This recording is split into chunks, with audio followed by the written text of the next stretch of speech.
How long will it, okay. Is that been done now? Yes. All right. All right, I'll just start. Okay. Because time is gone. Hare Krishna, dear devotees, please accept our humble obeisances. All glories to Jagat Guru Srila Prabhupada, all glories to Gurudev, and all glories to His Grace, our revered speaker, ISVARA PRABHU. ISVARA PRABHU is one of our own senior God brothers, and we're lucky to have him at least once in a month, to be here to speak with us. So, Prabhuji, if you are ready, we'll put the verse on the screen and then you may take it over from here. Hare Krishna.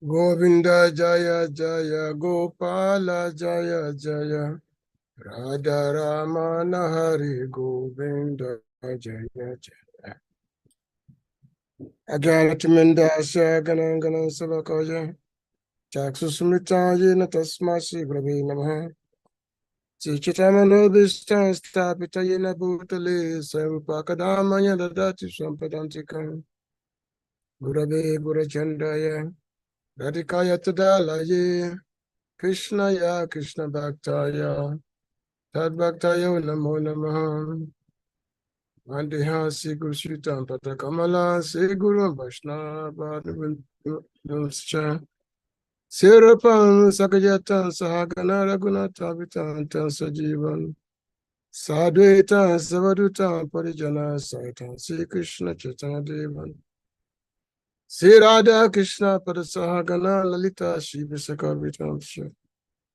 Hey Krishna Karuna Sindhu Dinabandhu Jagatpate Gopisa Gopika Kanto Radha Kanta Namastute Tapta Kanchana Gorange Radha Brindabaneswari Vishabhanusuti Devi Panamami Hari Priye Krishnaya Vasudevaya Devaki Nandana Yacha Nanda Gopa Kumaraya Govindaya Namo Namaha Dhamma Prajita Kadavota Paramoni Masham Satan Vedan Vastavam Matavastha Shivadan Tabatayo Malanan Sima Bhagavati Mahamuni Kutenki Vai Para Ishvara Sadhu Rudhiya Varudita Kitibita Krishna Mamo Vishnu Padaya Krishna Pistaya Bhutale Simati Bhakti Vedanta Swami Chinamine Namaste Saraswati Deve Gauravani Pracharine Nibisesa Sunyabadi Pashchadas Desatarine Sri Krishna Chaitanya Prabhu Nityananda Sri Advaita Gadahara Siva Shri Gaur Bhakta Vrinda Vanchakapatarubhyascha Kripa Sindhivai Vacha Patitanam Pavanabhibhyo Vaishnavibhyo Namo Namah Hare Krishna Krishna Krishna Hare Hare Hare Rama Rama Rama Hare Hare Hare Krishna Krishna Krishna Hare Hare Hare Rama Rama Rama Hare Hare.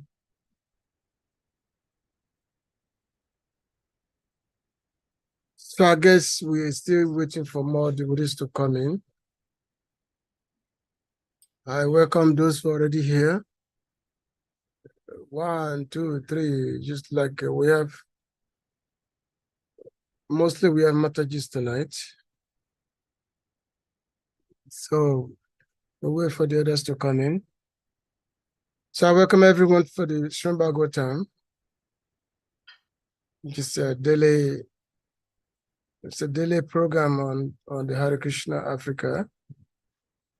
because I come here once a month. Last time I was here was 2 months ago. I could not be here last month because I was traveling. So I hope I'm clearly audible. Yes. Okay. So today is the Bhagavatam, second canto, chapter 6, text 40 to 41. I am speaking from Sri Vrindavan Dham, and this is the month of Kartik. So the month of Kartik is a very, very auspicious month. It's also called the month of Damodara. Damodara as an expansionary law, and also Damodara as a very sweet Balgopa, darling of Mother Yashoda. So that's a very, very loving interaction which took place in this month between Lord Krishna as a baby, as a child, and Mother Yashoda. So, in addition to this class, I'll be talking about that also. Just give some glimpse into this very, very loving pastimes of Lord Sri Krishna. So first, we talk about the verse which is on the board. This is the prayer. This is regarding the Purusha Sukta. Is it Purusha Sukta? Let me see. So Lord Brahma is talking with Lord Brahma is talking with Nadamani.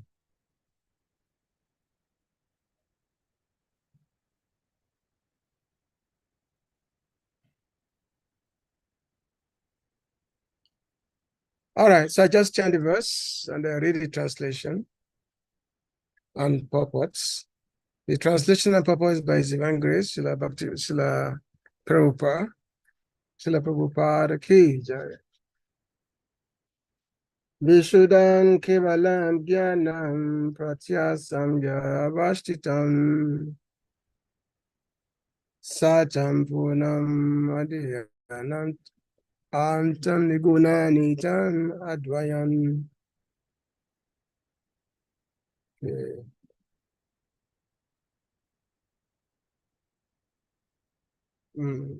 A second.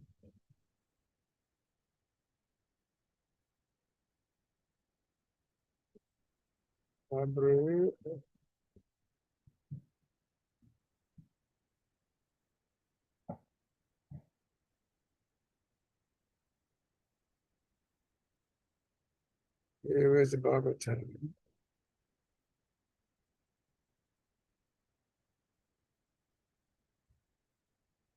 I'm using my iPad here.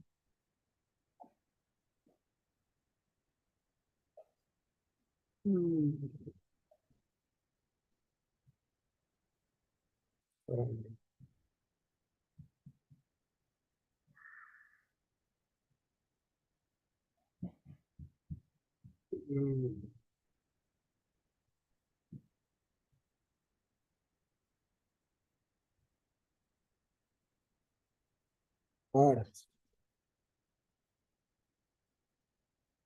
So the Sudan without any material thing, Kevalam, pure and perfect, Gyanam, knowledge, Pratyak, all-pervading, Samyak, in fullness, Avastitan, situated, Satyam, truth, Punam, absolute, Anadi, without any beginning, Antam, and so also without any end. Niguna, devoid of material modes, Nityam, eternal, Advayam, without any rival, Rishe, O Narada, O great sage, Vedanti, they can only understand. Monaya, the great thinkers, Prashanta, pacified, Atma, self, Indriya, senses, Asayaha, sheltered, Yada, why, that Eva certainly assert untenable Tarkaha arguments, Tira dieta disappears, Viplutam distorted. Translation of Prabhupada by His Divine Grace is Bhaktivinoda Swami Prabhupada. The personality of Godhead is pure, being free from all contaminations.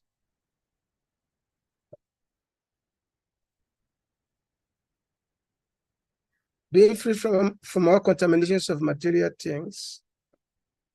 It is the absolute. It is the absolute truth and the embodiment of full and perfect knowledge. He is all-pervading, without beginning or end, and without rival. O Narada, O great sage, the great thinkers can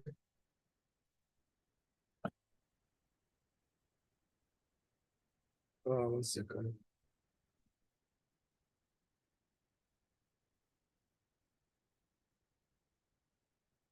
The great thinkers can know him when completely freed from all material hankerings and when sheltered under undisturbed conditions of the senses.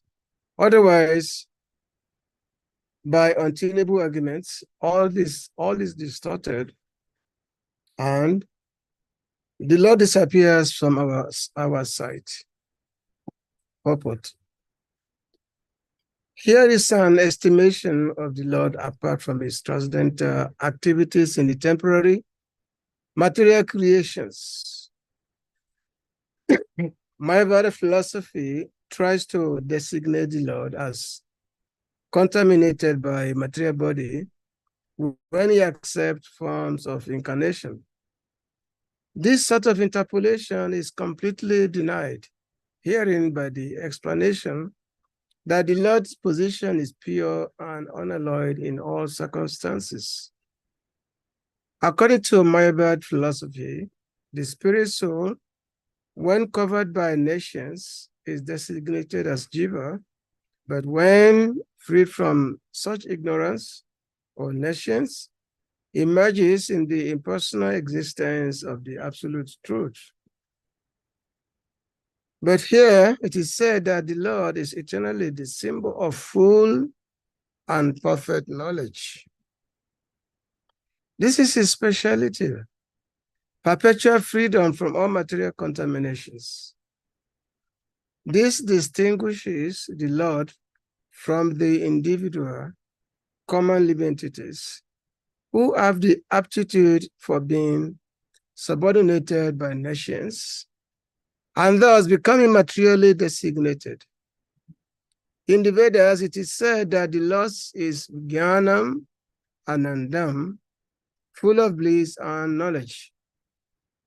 The conditioned souls are never to be compared to him because such individual souls have the tendency to become contaminated.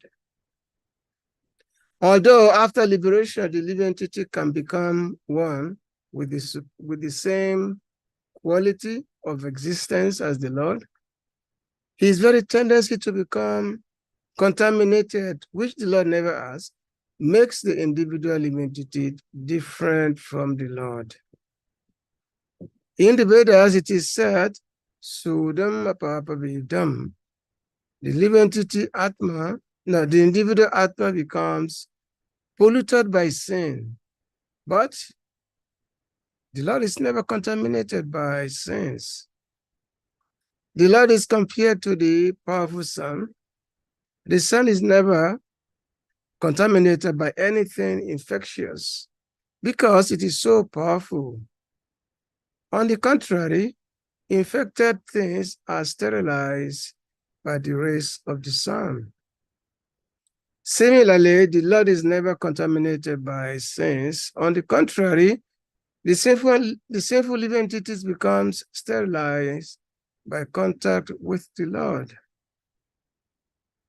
This means that the Lord is also all-pervading like the sun And as such, the word patriarch is used in this verse. Nothing is excluded from the existence of the Lord's potential expansions. The Lord is within everything, and He is all covering also, without being disturbed by the activities of the individual souls. He is therefore infinite, and the living entities are infinitesimal. In the Vedas, it is said that only the Lord alone exists, and all others' existence depend on Him. He is the generating reservoir for everyone's existential capacity. He is the supreme truth of all other categorical truths. He is the source of everyone's opulence, and therefore no one can equal Him in opulence. Being full of all opulences, namely wealth, fame, strength, beauty, knowledge, and renunciation, certainly is the supreme person, and because He is a person, He has many personal qualities. Although He is transcendental to the material bodies, to the material modes, we have already discussed the statement Etan Bhutagunahari 1710. His transcendental qualities are so attractive that even the liberated souls at Moram are also attracted by them. Although possessed of all personal qualities, He is nevertheless omnipotent. Therefore, personally, He has nothing to do, for everything is being carried out by His omnipotent energies. This is confirmed by the Vedic mantras, Parasha Shakti Vividha Vasuyate, Sabhava Ki Gana Balakriyacha. This quoted Chitamita 1365 purports. This suggests a specific spiritual form which can never be experienced by the individual senses, by the material senses. He can be seen only when the senses are purified by devotional service. Yamiba se Vrinati Tara Labyan, Katha Upanishad 1-23. As such, there are basic differences between the Lord and the living entities in so many respects. No one can be compared to the Lord. As the Vedas declare, Aham eva ditiyam brahma, dvetadvai bhayam bhavati.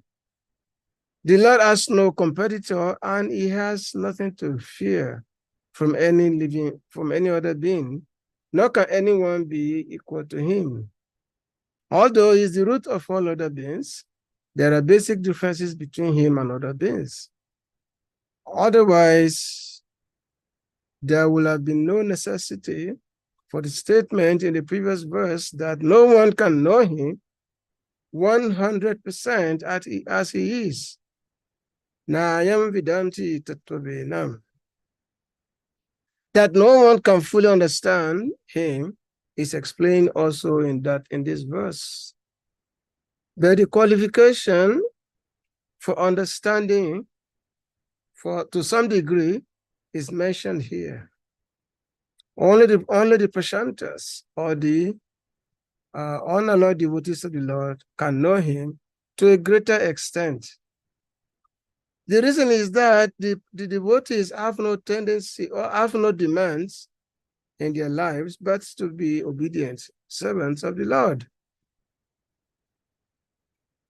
While all others, namely the empiric philosophers, the mystics, and the fruitive workers, all basically have some demand, and as such, they cannot be pacified. The fruitive worker wants reward for his work, the mystics want some perfection of life, and the empiric philosopher wants to merge in the existence of the Lord.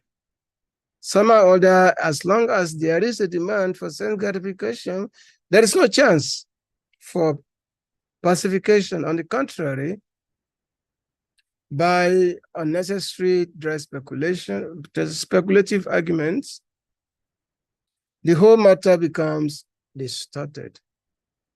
And thus, the Lord moves still further away from our understanding.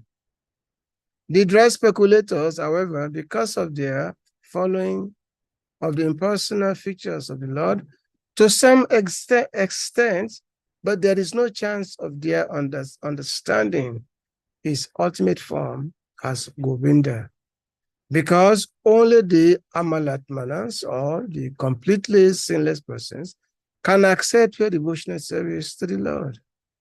As confirmed in the Bhagavad Gita, Yeshan Truantagatam Papam Janana Ponja Kamana Te Danda Mohavi Nimokta Bhajate Manduda Bharta. So this is very long. It's the long purport to this verse, which Srila Prabhupada has kindly explained to us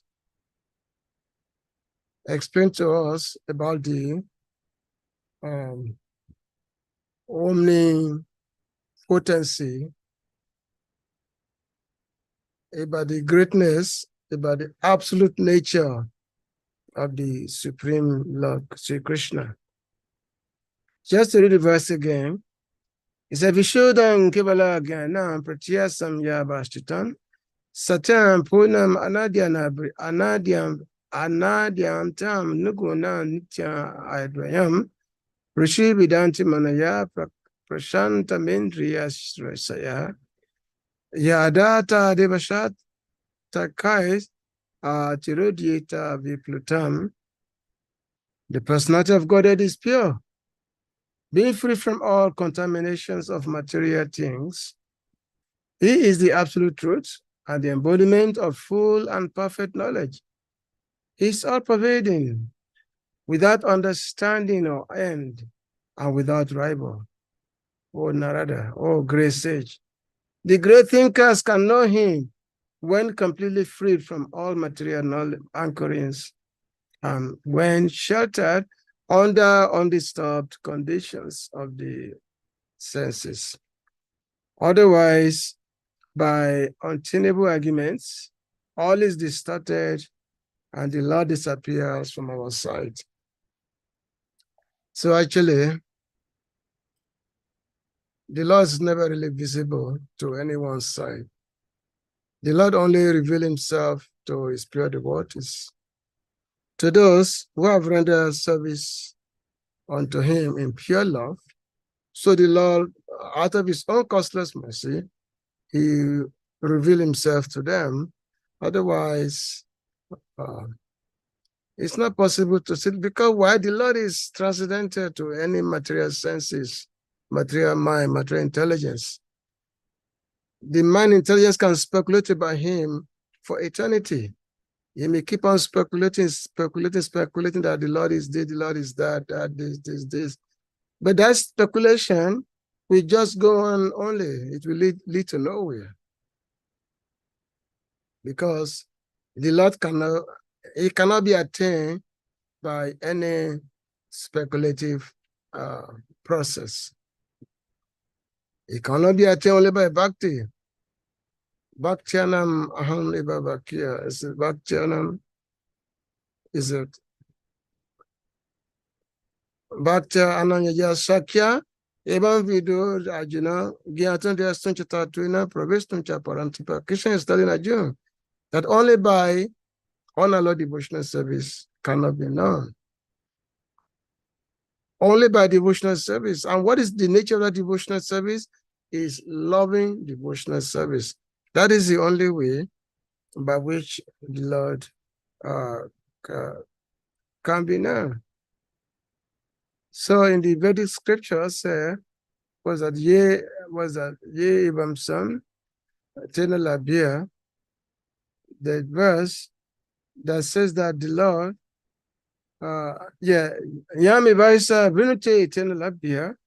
This is from the Kathopanishad, that how can one see the Lord?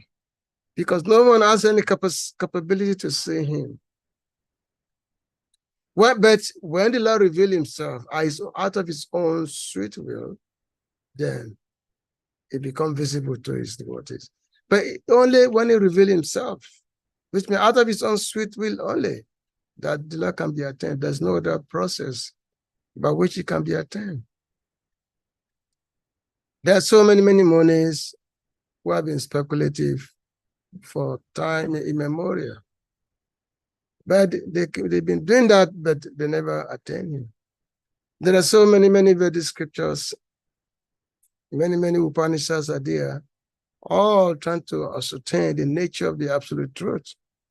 But they've never come to any particular conclusion that absolute is this, absolute is that. Like one devotee, he was making a prayer, Smriti Uttare, what is Smriti Uttare? Is a Yashalinde. There's one verse that's, this devotee is saying that there are many persons who are making prayers through so many worship.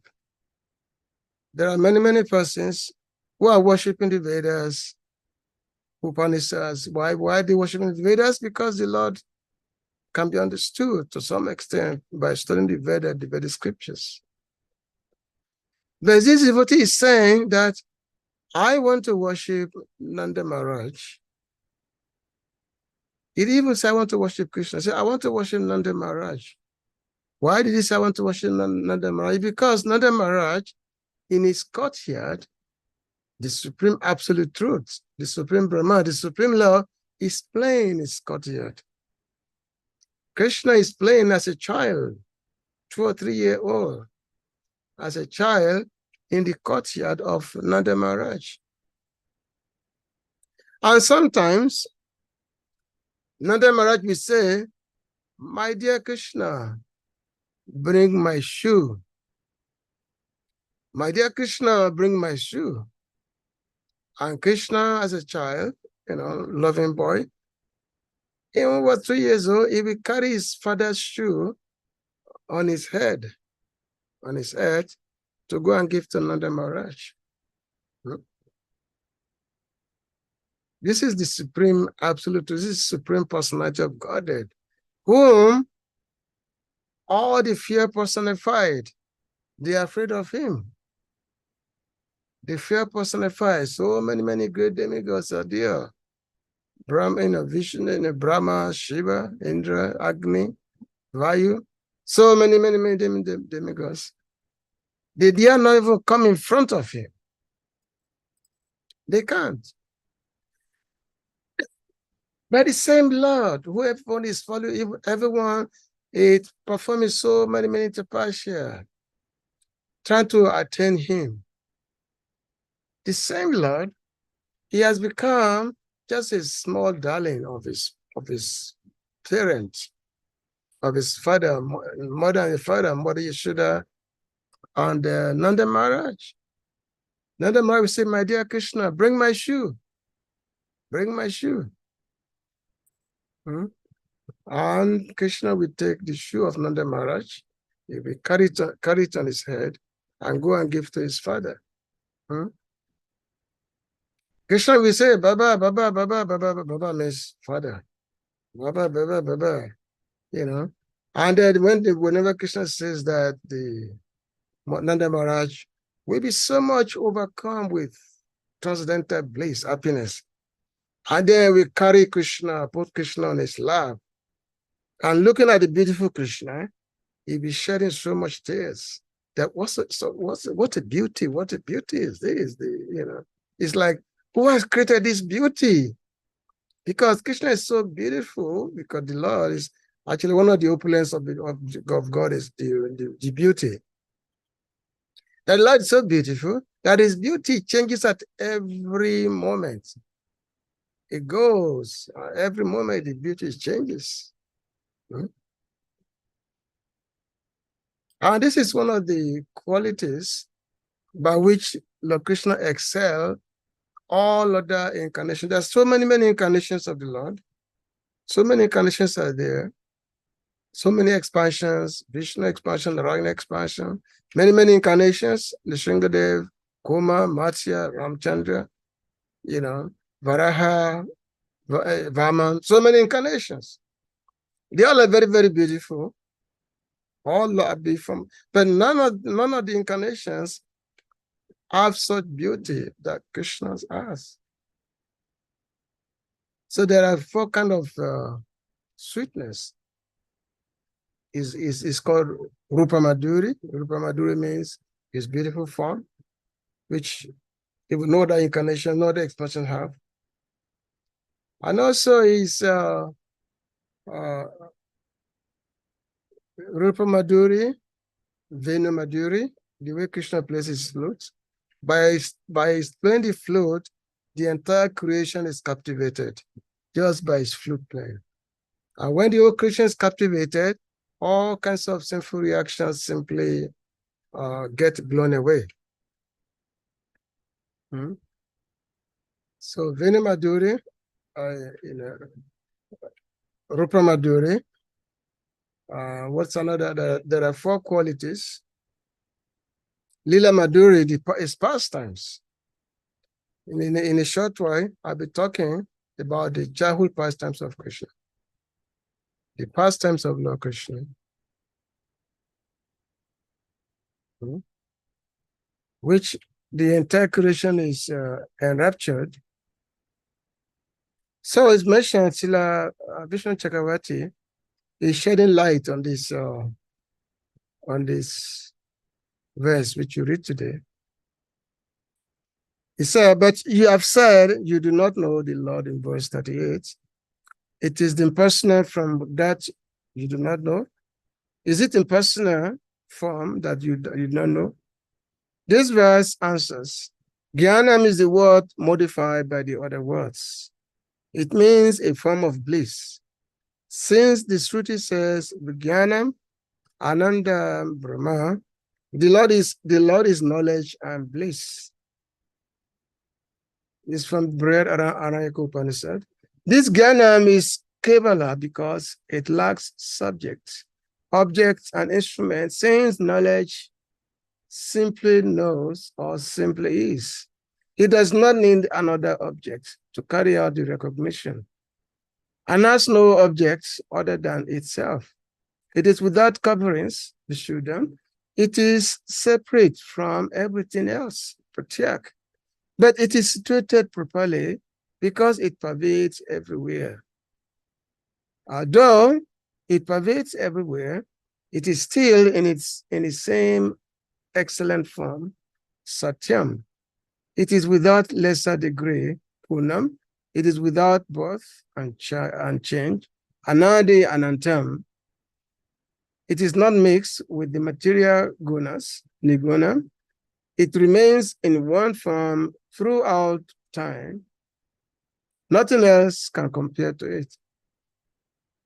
O sage, the contemplative sages know that impersonal form of the Lord, when they have controlled their mind, senses, and body, that form disappears when assailed by false logic. O sage Narada, the contemplative sages, Monaya, when their minds, senses, and bodies become peaceful, know him as described above. That Lord, as knowledge, disappears when troubled by false logic. This form, as knowledge, refers to his impersonal aspect. They know him to a certain degree, but not in his personal form.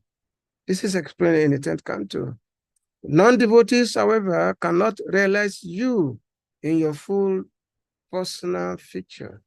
Nevertheless, it may be possible for them to realize your expansion as impersonal supreme by cultivating direct perception of the self within the heart. But they can do this only by purifying their mind and senses of all conceptions of material distinctions and attachment to material sense objects. Only in this way will your impersonal feature manifest itself to them.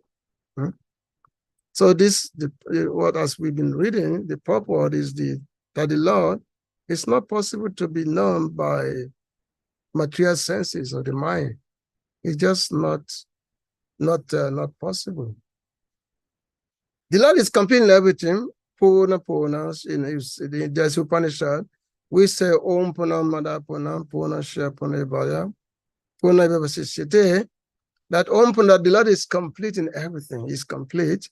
That even though so many emanations are coming from him, still he's complete himself. So the Lord is forever complete. Puna, totally complete himself. Many universes are coming from his body. So many. Still, even though many universes are coming from his body, still he never diminishes. He still remains the same person. So this is only possible by the Lord. For example, we, ordinary living entity, we may possess so many things. We may have so many opulence and all that. But when we're taken out of it,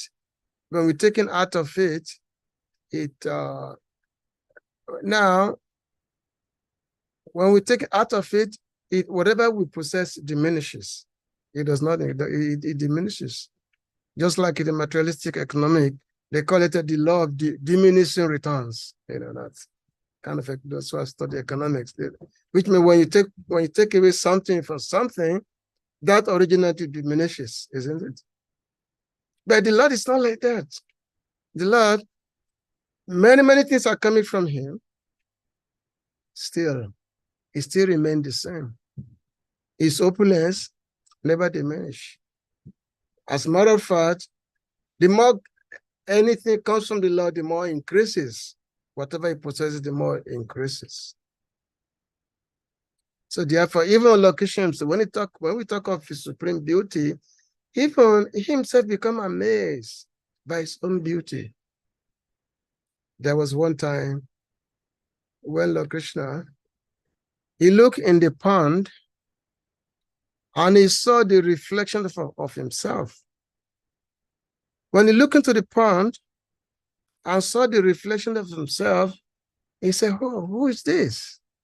My mind is very attracted to this person. Who is this person that's so beautiful?" He's looking at himself. And he said that, who is this that is so beautiful, that is so captivating to the mind? So even though the Lord himself is amazed by his own beauty, not to talk of we. So the Lord is complete himself, is the supreme pure. This is what this verse is mentioned. Actually, this verse is a great contemplation, because we can just contemplate on this verse, and we can get so much realization from this verse. We can get so much realization. The very first, there are two verses. Vishuddham kevalam jnana pratya sanya bhastitam satyam punam anadhyanam antam niguna nitana advayam. So advayam means non-dual. Non-dual, which means it's non-dual. He has no equal. He has no equal. No one is equal to him, and no one is greater than him. He has no equal. No one is greater than him, and no one is equal to him. So there was one time, many demigods, they were gathered together, and they attempt to assert their own prowess. Demigod, Vayu, Agni, Chandra, so many of them, Sun God. They all gathered together to attempt to assert their own strength. And then the Yaksha appear before them. This yaksha happened to be a form of the Lord. And this yaksha challenged them, said, okay, my dear demigods, let me see how powerful you are. And he put a blade of grass on the ground. I said, all of you try to neutralize this blade of grass. So Vayu came, apply all his strength. Vayu means the wind god. He applied all his strength trying to blow this grass, piece of grass. He could not. He could not even budge it. He could not try as much as he can, all his strength. He could not. Then the Varun, the water god, he came trying to do some flooding. Still, he could not do anything. Agnidev came, the fire god. He came. He tried to apply all his strength, all his shakti to burn this grass. He tried as he may, as what he may, still, he could not do anything.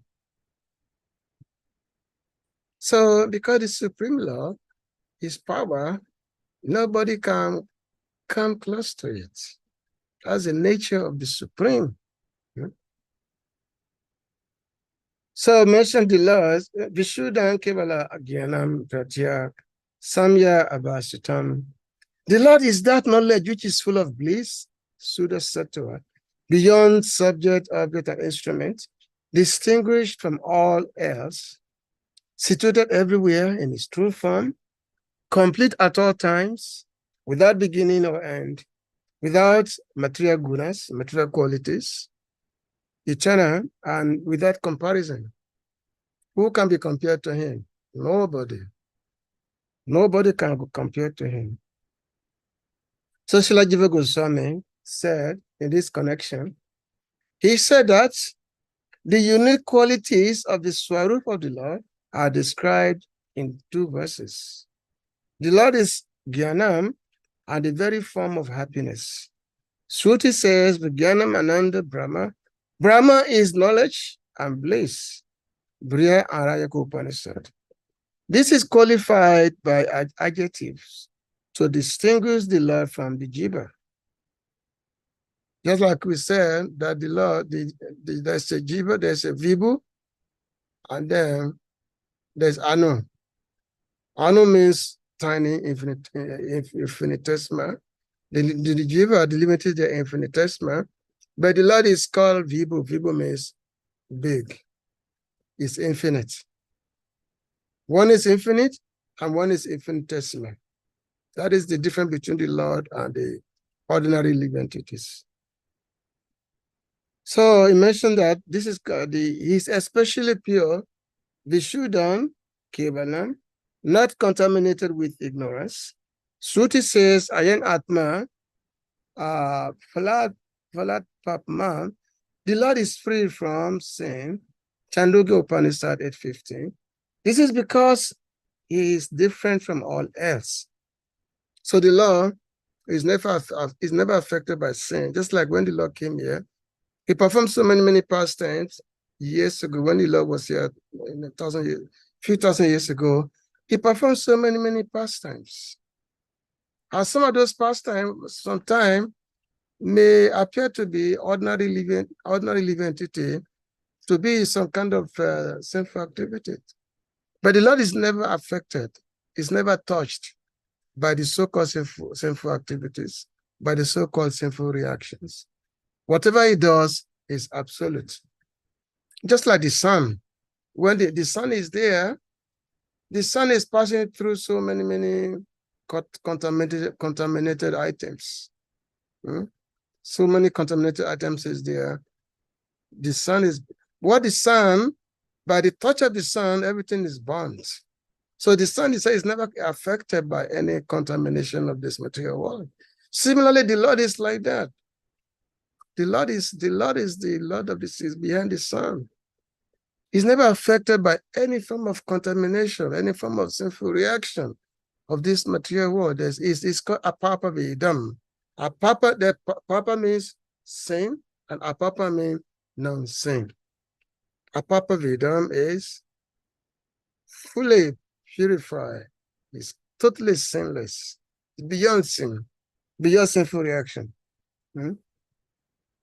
So Shruti says, Yat Atmanitishtan Atmanam Ananto Yamayati. He who resides in the jiva controls the jiva from within.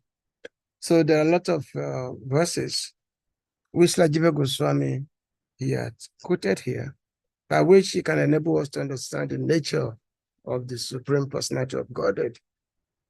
He said he is situated everywhere, Avashtitam, without being disturbed, Samyak. He is not covered by something else undisturbed. And he is not a small particle. Ekadeva, he is the one Lord. Only one Lord, not two. He has no equal. He's really existing. Satyam is always existing, giving existence to all else. By his nature, he is the chief of all existing things and nothing else. This is from the Shruti. The Shruti says, Satan, Chanamritan, Chanit, Chasatan, Satam, Ivabhavat. The Lord is truth and sweetness, the existence on which all others exist. He is endowed with qualities of Bhagavan, Punam. He is not lacking in any qualities.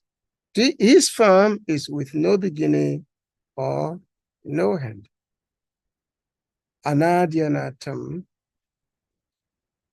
He is devoid of material gunas, qualities, but has his great qualities. So it says, Tasha ayam haranam chavidyate. He has no body and no senses. So he said he has no body, he has no sense, but he has material body and material senses. No, sorry. He has spiritual body and he has got spiritual senses. So because, which means when the Vedas say that the Lord has no body, the Lord has no leg, but they are simply referring to the material aspect, that the Lord has no material form, because when we talk of material form, it has got limitation. The limitation is there. When we're talking of material form, there's limitation. But in spiritual form, there is no limitation. So the Mayavadis, the impersonalists, so when they hear about gunas, the qualities, when they hear about rupa, forms, so they immediately think of our understanding of the material form. So therefore, the Mayavadis, they say that, Niguna means without any quality, Niraka, without any form, that the absolute is without any form, absolute without any qualities, absolute. So therefore, the ultimate is this, the ultimate of everything is absolute. So to them, if God comes and takes a particular incarnation, so to them, that form is material form. That form is temporary form. It's not eternal form. But that is not the understanding of the Vaishnava. That is not the understanding of the Bhagavats. When the Lord comes, he descended in his own original form. He descended in his own original form, and that form is not subject to any materialistic law. The Lord comes, he descends himself in his material form, he performs so many pastimes, and when those pastimes are over, then he again descended back to his abode in his original form. But the non-devotees, especially the materialists, the impersonalists, they say that, when God comes here, he has only material form, and that form has to die and all that. So they have these crazy ideas, this impersonalist. Therefore, this crazy idea. But the Veda says, that the Lord has no leg, but it can walk everywhere. He has no arm, but he's able to touch anything, anywhere in the universe. So how can this be understood? It means he has no material form, no material leg or material hand. Everything about him is fully spiritual. This is what Bhagavatam is trying to teach us here. So, in his prayer by Satyavrata Muni, in every Kartik we sing this Damodara prayer. And this prayer is by Satyavrata Muni, a great sage who made this prayer. He said, Namami Swaram Sachidananda Rupan Lasa Kundalam Gokule Bajamanam Yashoda Biyolo Kala Dabamanam Paramishna Achanta Todutya Gopya. It's a very beautiful song which Satyavrata Muni had composed. Namami Swaram Sachidananda Rupan. I offer my obeisances. Namami means my obeisances. My supreme obeisances to that controller. Namami Swaram. Namami Iswaram. My obeisances to that supreme controller. And what is his nature of that supreme controller? His nature is Sachit Ananda Rupam. Is as a form which is eternal, such, Chit, full of knowledge, such is Ananda, hands full of bliss. This is the nature of the. So you see, in this prayer, there are 8 prayers by which Satyavrata Muni he describing this beautiful lila of Krishna, the beautiful pastimes, whereby Mother Yashoda, she bind Krishna to a wooden grading mortar. She bind Krishna to a wooden grading mortar.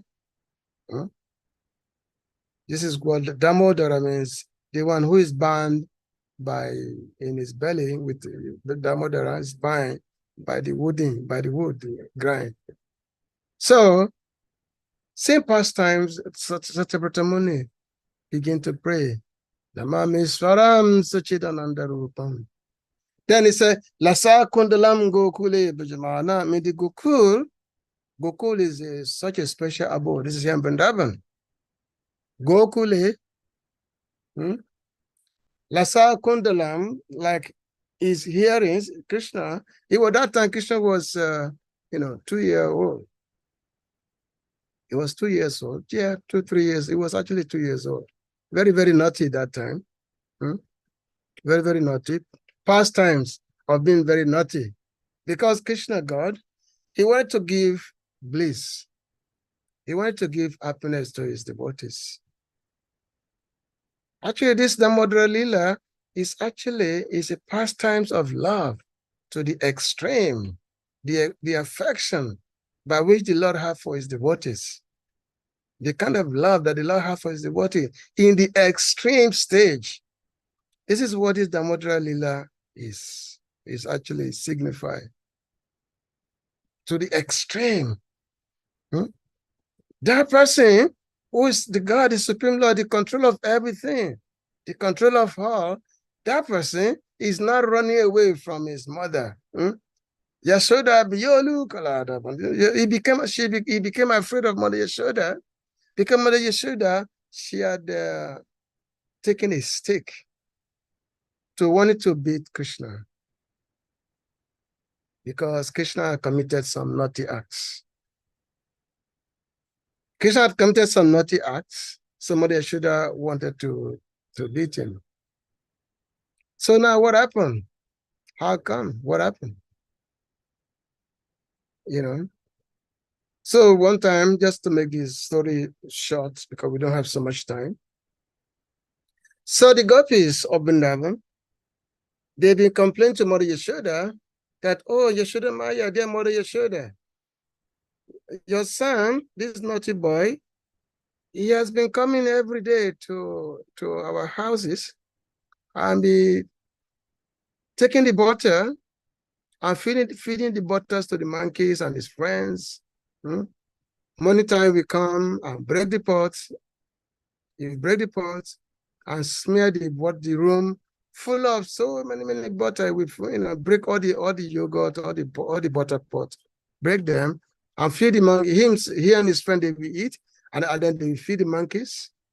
And when all the monkeys become full, they can no longer eat. Then Krishna and his friend, they will simply splatter the butter all over the room. This is something that they've been doing every day. It's an everyday thing. So the gopis of Vrindavan, the elderly gopis, so they went to complain to Mother Yashoda that, our dear friend Yashoda, this is what your son has been doing. He's been coming every day, coming to our room, our house, and just breaking the yogurt pot and butter pot and spread everywhere, give to his friend, to the monkeys and all that. And sometimes,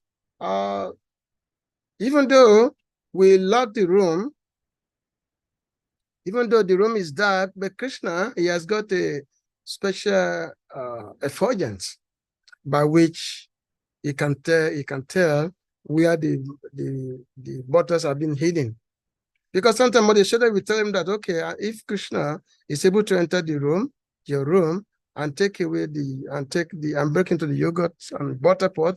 So I'm just, because Krishna used to wear so many jewelries. So Mother Yashoda will say that, okay, I'm going to remove all his jewelry. And when she does, when she said she will do that, the Gopi said that, no, it's not a jewelry, because Krishna has got a special for his body, just make everything illuminated. Even if you remove his jewelry, it's going to see everything.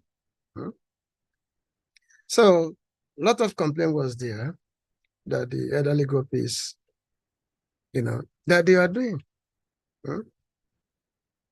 So after they complained to Mother Yashoda, so Mother Yashoda said, okay, I've heard your complaint. So when Krishna comes, I will ask him, and I will definitely chastise him. So Krishna will come, and then Mother Yashoda will say that, my dear Krishna, why are you going to the others' houses? Don't you have enough here in your own house? In your house, there are Nanda Maharaj has millions and millions of cows. And all of them, they give milk. All the cows give milk. The best of milk.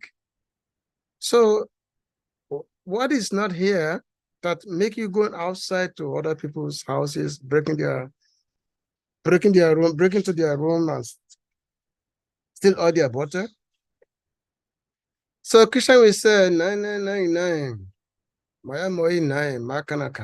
Oh, my dear mother, I don't do that. They're simply lying.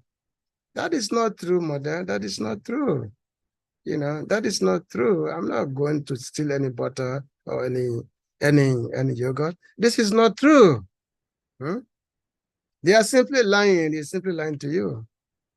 And of course, in reality, yes, Krishna does not steal any of your material possessions. What does Krishna steal? If you are lucky, if you are fortunate in life, what Krishna steals is your heart.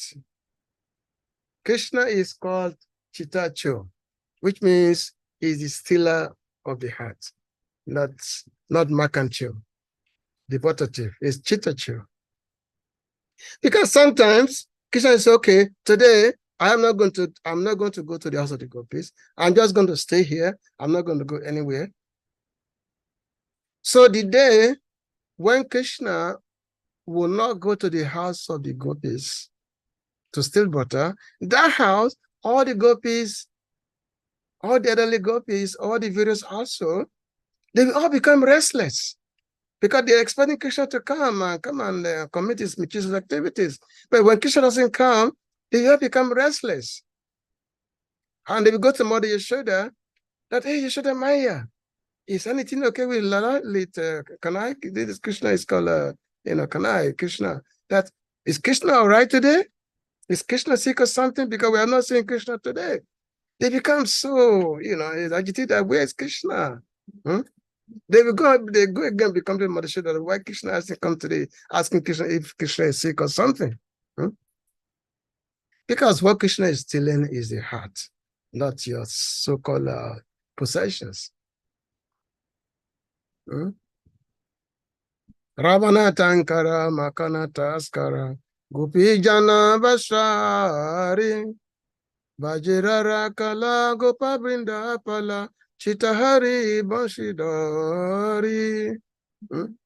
That sometimes Krishna is described as being the stealer of the dress of the gopis.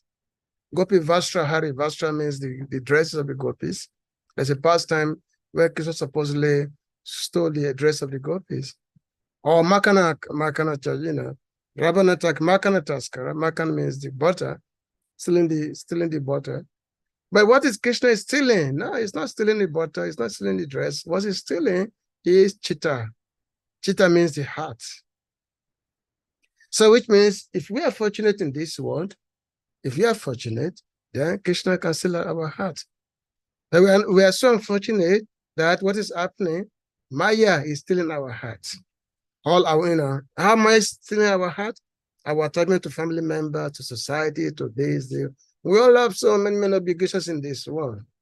So many requirements, so many things. If somebody come and take them, we become morose, become agitated, because Maya is still our heart. But devotees praying to Krishna.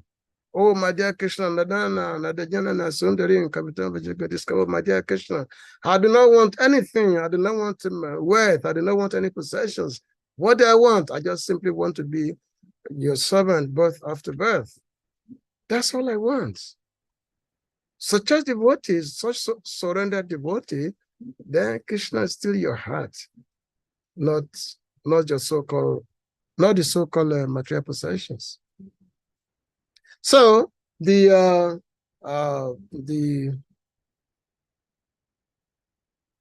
gopis, they become restless. So one time Mother Yashoda said, okay, I will just, she said today, because in her household, because Mother Yashoda, she's the queen of Vrindavan, and Nanda Maharaj is the king. And having been a queen, she has so many maidservants. She has many thousands and thousands of maidservants. So they all prepare everything because they milk the cow, they get ready in butters and all that. Somebody Yashoda is thinking that maybe because all these maidservants, they were preparing all the yogurts, all the butter for Krishna. Maybe Krishna is not finding them tasteful. He's not finding them tasteful. Maybe that's why Krishna is going to the other people's house to steal, because he's not finding all these butters and yogurt tasteful. So therefore, today, I myself, I am going to make butter myself and feed my lala. I'm going to make all this. I'm going to make butter myself. I'm going to pound yogurt myself, and then feed them to Krishna. Then this will make Krishna happy. So this is what Mother Yashoda was thinking. So Mother Yashoda, so what she did is that so she sent away all the maidservants. She sent them out for some other engagement, and then she herself, she started making yogurt. And what she did, she chose the best cows.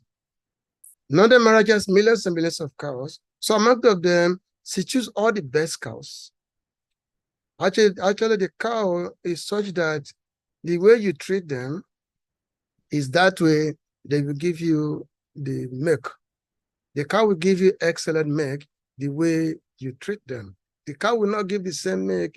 So normally different cows will give different milk. So which means the kind of love that is there, that's how you will get. That's how the cows give milk.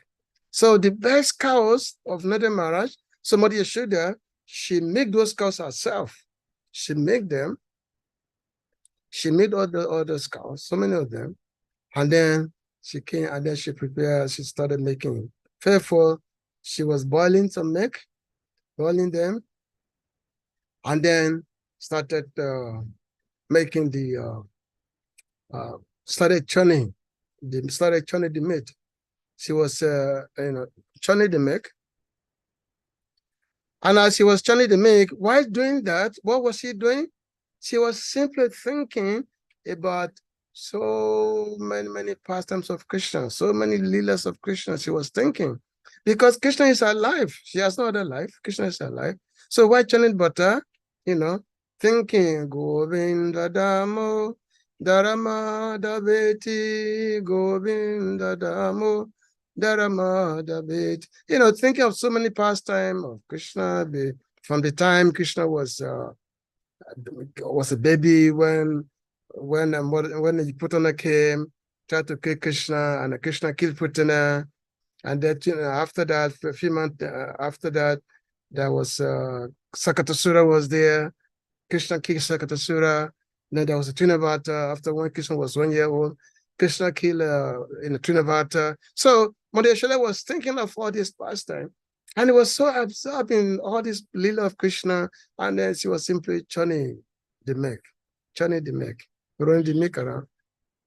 So that time Krishna was sleeping in the room. Krishna was sleeping in his cradle. He was sleeping, and when Mother Yashoda was churning the milk, while remembering all the pastimes of Krishna. And then while doing so, all of a sudden Krishna wake up. So Krishna wake up, and then Krishna cry out, "Hey, mama, I need to drink. I'm hungry."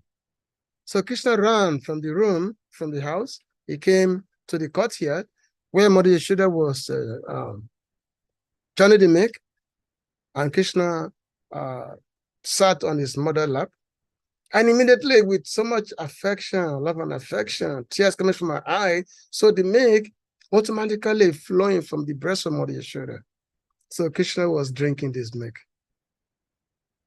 Krishna drinking this milk. These pastimes of the Lord and his devotee, it can never be imagined by any living entity. How the Supreme Absolute Truth became a baby and became a plaything, is drinking the breast milk of his own devotees. So Krishna was drinking the milk of Mother Yashoda, drinking the milk. And Mother Yashoda was simply relishing it. That, oh, my dear boy is drinking the milk. So relishing it. And then all of a sudden, there was some milk that were boiling, because there was some milk was on the fire. So this milk was on the fire, they were boiling. And this actually was described by the Acharya as this milk that is boiling. They also feeling separation from Krishna, because in Vrindavan, every entity is conscious. There is no dull entity. Everything is conscious in Vrindavan. Even the milk is conscious in Vrindavan. So out of separation, so the milk they are boiling out of ecstasy. So Mother Yashoda said, "Oh, look!" Say, "Oh, the milk is boiling." So she just wanted to go and stir the milk. So she put Krishna down just for a moment, just so that she can, check the boiling milk. But when Mother Yashoda put Krishna down, Krishna became angry. So he became angry.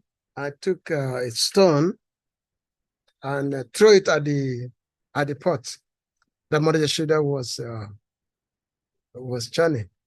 So when he threw the stone at the pot, so the pot broke. The pot broke, so all the milk just all over the places. So now Krishna knows that he has done something very, very naughty. Now, and he looked at his mother. He saw that, oh, his mother became angry. So he started running away from Mother Yashoda. Because you know that the mother is going to beat him. So Krishna started running away.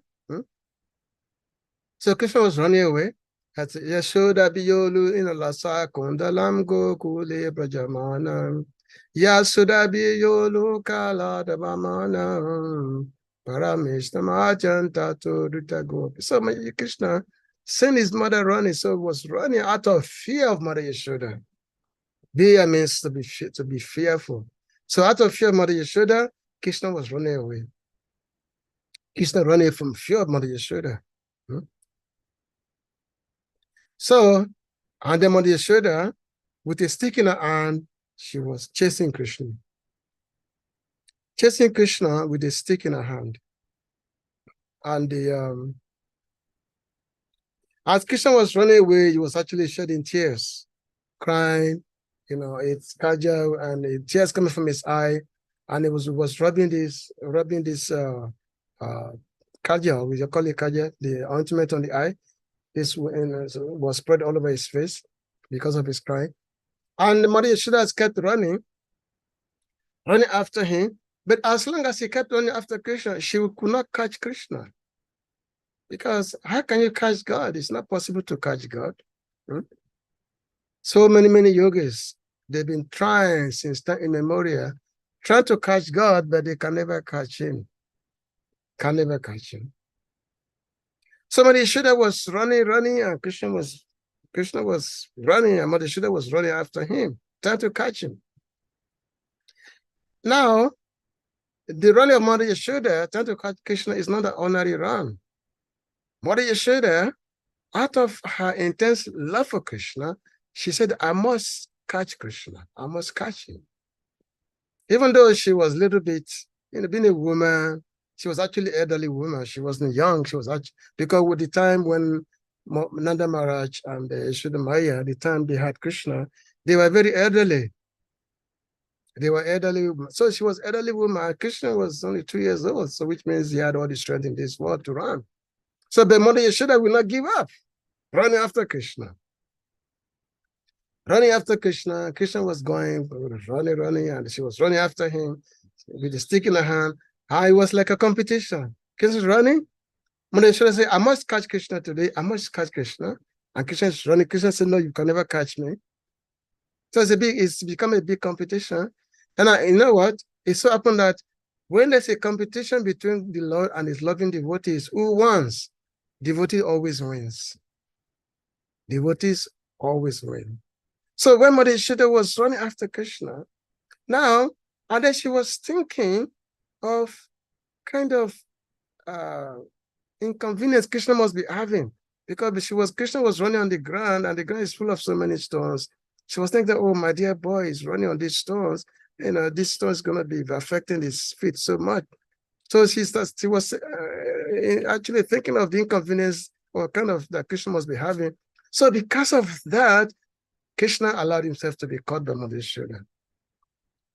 So Mother Yashoda caught Krishna, and Krishna is now crying, heavily crying. Oh my, mother, don't beat me, mother, don't beat me. So because Krishna said, mother, don't beat me, somebody Yashoda is okay. I'm not going to beat you, so she threw the stick away. Said, okay, I'm not going to beat you, but I'm going to bind you. So she took Krishna to the a grading mortar to bind Krishna. And then she started binding Krishna. And as she started binding Krishna, she was binding Krishna. But the stick is always 2 fingers too short. With the rope she was using to bind Krishna, the rope is always 2 inches too short. Even though Krishna was just a tiny boy, the wooden mortar is not that big. But Mother Yashoda used a very long rope to tie Krishna to the wooden guarding mortar, but the rope is always 2 inches, 2 fingers too short, like this. 2 fingers too short, like this, like this. So even though Mother Yashoda started bringing so many ropes from the house, so many ropes she was bringing to the house, trying to bind Krishna, still the rope is always 2 fingers too short. And after some times, all the gopis, they gathered around Mother Yashoda and they started laughing. They started laughing. Mother Yashoda is unable to bind Krishna. Because everybody brought their robes, still, Krishna was unable to be bound. So this brings us to aspect of devotional service. That how do we become perfect How do we attain perfection in devotional service? There are two things that are required. Two things required in the perfection of devotional service.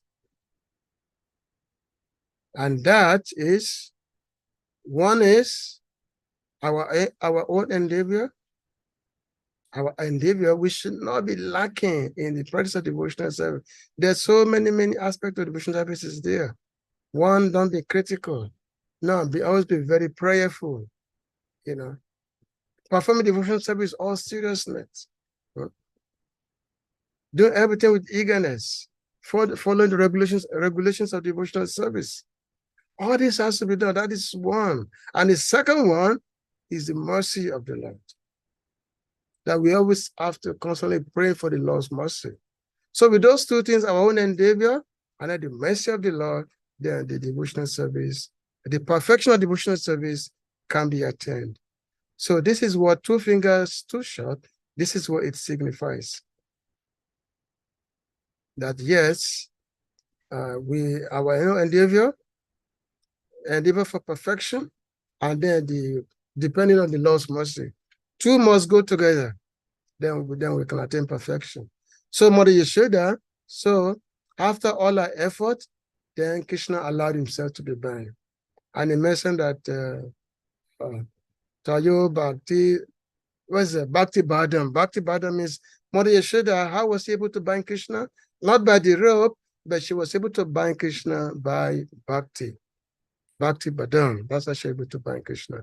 So in this way, this Leela of Damodara is such a special pastime.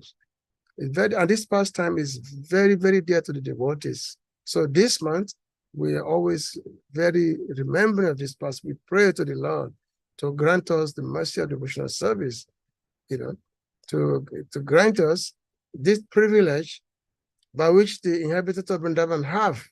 We pray to the Lord for this, because this is the law by which the law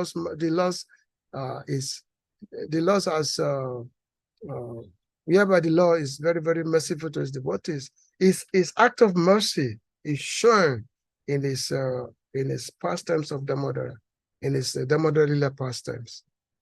So this is a very special month. We should meditate, and we should do whatever is necessary. He mentioned that in this month that we have to offer this lamp to every day to the Lord, to the Lordship. And we sing this prayer, the Damodara second prayer. We should sing this prayer every day. And then also, we should increase our round. We should not just be satisfied with just chanting of 16 rounds. We should actually increase our round in this month, because we want to get the Lord's mercy. So devotees, normally some devotees chant 32 rounds. Okay, some chant 24, some chant 32, and some chant 64 rounds in this month of Damodara. Because your efforts that you put into the aspect of devotional service, that is what you will get back.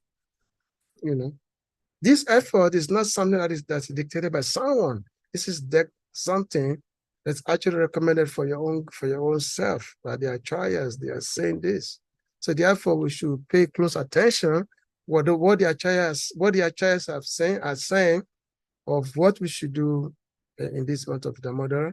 So the verse we are reading today definitely corresponds to this aspect of the pastimes of Damodara, which I just briefly, just a little bit touching, describing it. So I'm going to stop here. If anybody has any question, comment, you can please go ahead. Hare Krishna, thank you so much, His Grace Shara Prabhu. Hare Krishna. Lots of Krishna pastime.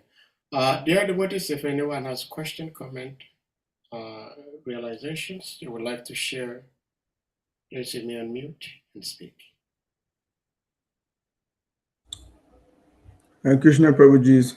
Hare Krishna Prabhuji. Please accept my obeisances, our God, to Srila Prabhupada. Just to once again, as usual, express my gratitude to the presenter for taking time out to present us wonderful nectar. And I don't think the gratitude that we express can be enough each time, but so be it. So thank him for the presentation. And that's my bit. Hare Krishna. Hare Krishna, thank you. So that's our brother Shri Thakur. Thank you for the appreciation. Anyone else? Which I have just one interesting question about Mother Yashoda and Krishna. Yeah. We all know how much Mother Yashoda loves Krishna and how Sri Krishna became of age and was tending the cows. And when it got to a point that he had to go back to Vasudev and Devaki, what became of Mother Yashoda, the other cowherd boys, and Nanda Maharaj? What was their mood? Well, I believe that the separation was there, but if you can share some pastimes in that regard also. Hare Krishna. Well, from the day Krishna left Vrindavan, all the activities stopped. All the activities stopped from the day Krishna left Vrindavan. Because there was no need, because every activity in Vrindavan is meant to please Krishna only. People, devotees, they are tending their cows so that the milk can be used to please Krishna. But if Krishna is no more there, what's the need to tend the cows? What's the milk is going to be used for if it's not meant to be given to Krishna? So from the time Krishna left Vrindavan, all the activities stopped. Basically, the activities of eating, sleeping, is all stopped from the day Krishna left Vrindavan. So the Vrijavasis, of course, they were thrown into the fire of separation from Krishna. Actually, when Krishna left, the Vrijavasis, they will have just give up their life. But Krishna told them that I'm coming back. I'm just going to Mathura just to take care of certain business, and then because Kamsa, he had said that he wants some wrestling match to be done. So he wanted me to take part in this wrestling match. So therefore I'm going there, and as soon as I finish, I'm going to come back. So, so that pastime, that promise of Krishna that he made that he's coming back, so that became the sustainers of the Vrijavasis, that yes, Krishna will come back. But that is just what we call Prakata Lila, because Krishna Lila is in two forms. One is Aprakat Lila. One is Prakat and Aprakat. Prakat means manifest, and Prakat means unmanifest. In the unmanifest Lila, Krishna is always in Vrindavan. Krishna never leaves Vrindavan. Every day, Krishna has 8 daily pastimes, which he performs every day in Vrindavan. But in order to see those pastimes, one has to have an eye for it. There must be eye that is saturated with love of God. Otherwise, it's not something that is to be seen by anybody. So those devotees who have that eye, whose eyes have been purified enough, so they can see the Lord's pastime eternally. It's because the Lord Krishna never leaves Vrindavan, it's always in Vrindavan. Vrindavana Parityagya Padabhikana Brajeda. Krishna never take a step outside Vrindavan. So this you will find later on, especially when you study the later part of Bhagavatam and you study along the commentaries of the Acharyas. So all these things you will come to know all these things. But in the number descriptions, in the manifest pastime Lila, so Krishna seems to be leaving Vrindavan, going to Mathura, and then from Mathura going to Dwarka, and then he did not come back. But in the unmanifest pastime, Krishna is always in Vrindavan. So it requires spiritual eye to see it. Simple as that. Hare Krishna. Thank you. Anyone else?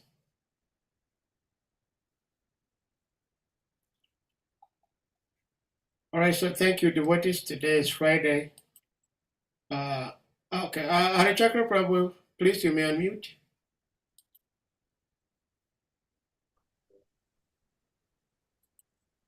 Yeah, Hare Krishna. Hare Krishna. Yeah, Prabhu, thank you very much for all this detailed information that you are giving us about the Lord Pastor. Of course, the question that Adi Prabhu asked, you answered the question, and I was like, oh yeah. Then just before you end everything, you said another thing that also has raised another question in my mind. Because when you said Krishna never leaves in that, in the unmanifested pastime, you need to have the required vision, the spiritual vision, to be able to see the unmanifested pastime that Krishna never leaves. So my question is, does that mean that the gopis didn't have the required vision to realize that Krishna never left Vrindavan? That they were lamenting so much? Because if they are spiritually elevated enough, why couldn't they see the unmanifested aspect of Krishna's lila in Vrindavan? No. The gopis, they are Krishna's eternal associates. Krishna's pastime go along with the gopis. Mm-hmm. When we see the gopis lamenting, that is from our vision, not from their vision. They are always with Krishna. Even when they are sitting side by side with Krishna, they are still lamenting. They are still feeling separation, because it's like, oh, Krishna may go away at any moment. Because in all the pastimes of Krishna, because sometimes Krishna is going to tend the cows. He has, he's going with his friend into the forest of Vrindavan. So the gopis, they may not see him that time. And that time they are lamenting for him that, oh, Krishna is not here. Where is Krishna? Krishna is not here. So sometimes Krishna is with them and they're still lamenting for him. But so these pastimes is not something that is within the scope of understanding of materialistic person. Only devotees can understand this. Only with devotional eye can this be understood. So that when devotees, when they see Krishna with them, they still lamenting for him. That, oh, Krishna is not here. Where is Krishna? Where is Krishna? So we always compare this, that there's a river flowing. And when the river is flowing, the river has got two banks. There's one bank on the other side, another bank on the other side. On the left already a bank. So, but the bank is always there simultaneously, and the river is the river in the middle. The river is flowing. So these two banks of the river, this is called, in devotional terms, one is called the river of separation, and the other one is called the river of union. So the river of separation and the river, bank, sorry, not the river. The bank of separation and the bank of union, two banks. So those two banks, they're always there simultaneously with the rivers flowing. So in the rivers of love of Krishna, love of God, the two banks is always there, the separation and union. In one sense, the devotee is feeling separation from the Lord, and the other side, the devotee is feeling that, yes, the Lord is with me. So both is being felt simultaneously.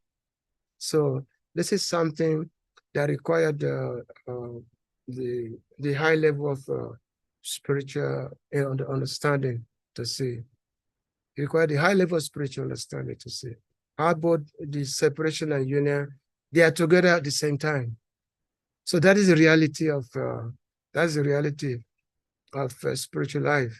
And this is what Srila Rupa Goswami and other Goswamis, they've portrayed so much of this in their writings, how to understand this concept.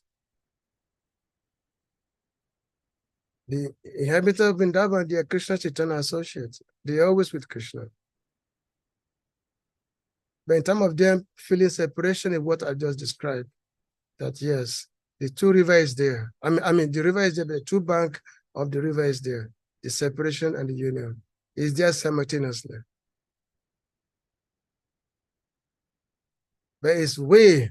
Sometimes we see it, sometimes we don't see it. So sometimes this become manifest to us, and sometimes it's not manifest to us. So I hope this is understandable.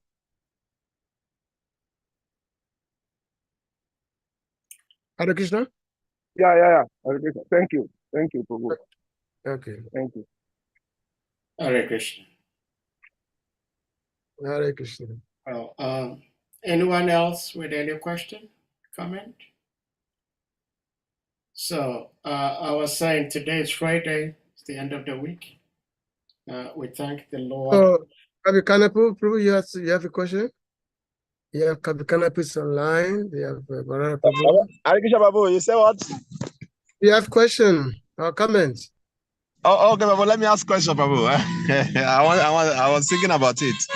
It's Arjun, it's okay. So, Prabhu, I wanted to ask, since the Brajabasis, or those who are attached to Vrindavan, they say Krishna never lived in Vrindavan. What about those devotees who have so much love for Dwarka, dish of Krishna? Mm-hmm. What about if they say Krishna never lived Dwarka also? And because we know in the spiritual world, Krishna is always in all these places simultaneously. So if the people in Vrindavan say Krishna never lived Krishna because they want to keep Krishna in Vrindavan, what about those in Dwarka? Because we know that Krishna can simultaneously be living in all these places. So how can we, I was thinking how to put it. So that's why I've never asked the question. So I'm just saying, what about those people who are in Dwarka? If they say Krishna never lived Dwarka, so how can we understand this? Thank you. Well, the Krishna in Dwarka, actually many devotees, many persons, they will prefer Krishna in Dwarka than Krishna in Vrindavan. Because Krishna in Vrindavan means the one who's always stealing gopis, the butter, or stealing the gopis' clothes. They say, oh, we don't want this God. We want the God of Dwarka, who goes to Hastinapur and try to mediate between the Kauravas and the Pandavas so that they should not fight. So they prefer that of Krishna, the one who spoke Bhagavad Gita. They like that of Krishna because it's like, yes, God should be like this. So the point is that, as explained by Sri Nada Muni in the Briya Bhagavatamrita, that yes, there are different forms of God. Different forms of God is there. And different devotees, they have their particular attachment. They have a certain attachment. And that particular attachment is the supreme for them, is the topmost for them. Because there are many forms of God. You have Nishingadev, you have Lord Ramachandra, many forms of Krishna are there. Same God, but different forms. And different devotees, they have particular forms. Just like Anuma, for example. Anuma, his attachment is to Lord Ramachandra. And there's nothing that can take him away from that.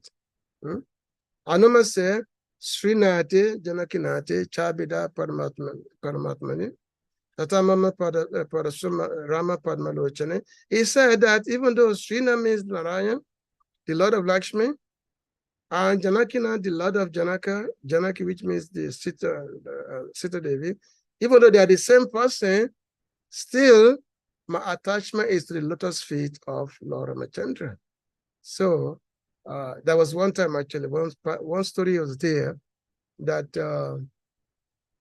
Lord Krishna, he sent Garuda to go and bring Hanuman to him.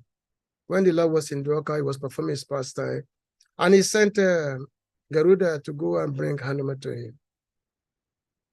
So Garuda, he went to Kischindia Desh, the place where Hanuman stays, and asked him that Lord Krishna wants to see you. So Anuma replied, he said, well, Garuda, I'm very, very old. Because that time Anuma was like a few million years old. So, I'm very, very old. I'm too tired. I cannot really move. I'm too tired. Just tell my Lord that I cannot come. I'm too tired.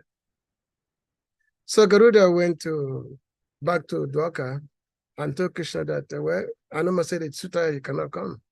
He's too tired. So the Krishna said that, okay, then he told the Garuda, okay, you go back to him and tell him that Ram wants to see him. Tell him that Lord Ram wants to see him. So then Garuda went to Anuma again. Said that, oh, by the way, Lord Ram wants to see you. So the moment Anuma heard the word Ram, even before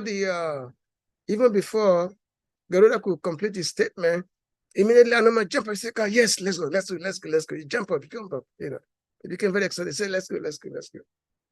Because his attachment is to the Ram. So every devotee has got their certain attachment, and those attachments are perfect for them.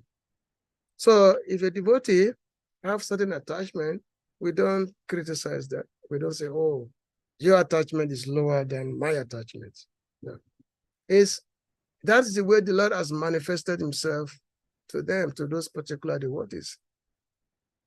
Many devotees are very attached to Baraha Dev, Nishinga Dev, Kuma Dev, Ramachandra, so many different forms of God. That the devotees of Lakshmanarayana, all those devotees, they are there. So which means if you find certain devotees who are quarreling among themselves, they say, oh, my Lord is, because those kind of devotees, they are neophytes, because due to neophyteness, a person will say that, oh, my Lord is, is the best. This due to neophyteness. But in reality, it's never like that. So if a person have solid attachment to Krishna and Dwarka, Krishna Dwarkadish, just like Mirabai, she has attachment to Dwarkadish Krishna, not to Krishna of Vrindavan. So, that is the part of our perfection. So we have many devotees like that. We have many devotees who likes the Swakia Bhav. Swakia Bhav means being married to Krishna, who are married to Krishna, who are like the queen of Krishna. That's Swakia Bhav. And then there are other devotees who are Parakia Bhav, those kind of devotees who never married to Krishna, who are always like a girlfriend, but Parama is called Parakia Bhav. And that was Srila Jiva Goswami. He wrote scriptures to satisfy those classes of devotees who have certain mood towards Krishna, those who have the mood of Swakya, which is Krishna as the husband, like the queens of Dwarka. So, Srila Jiva Goswami, he wrote the scriptures for them. He wrote certain scriptures for them. And those devotees who have Krishna as their lover in Vrindavan, so he wrote another scripture for them. So Srila Jiva Goswami, he has got followers of both conceptions, of both concepts. He has got followers. So that's just the way we are to. So if we have a certain attachment to a particular form of God, then we should just go after it. We should just go after it. And those devotees who have that mood of Braj, of course, those devotees are very, very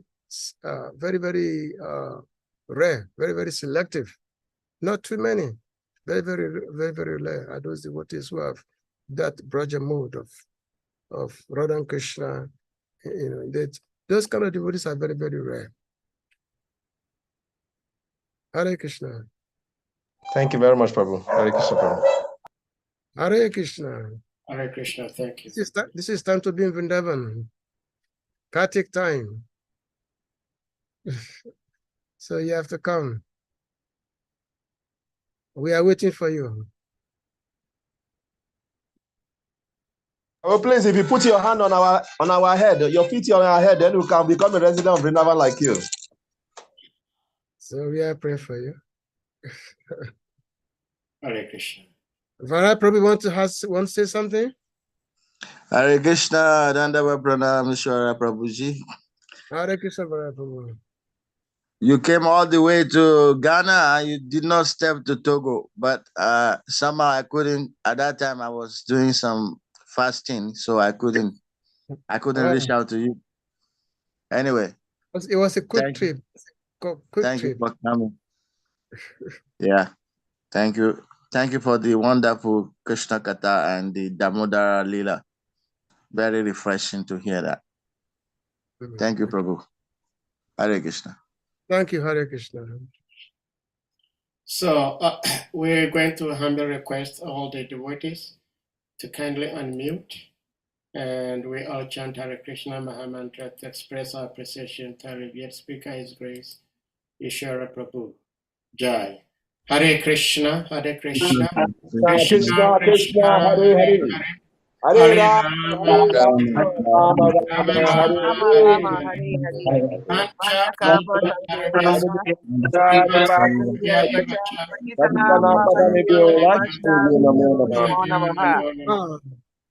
Hare Ishara Prabhu ki jai. Krishna.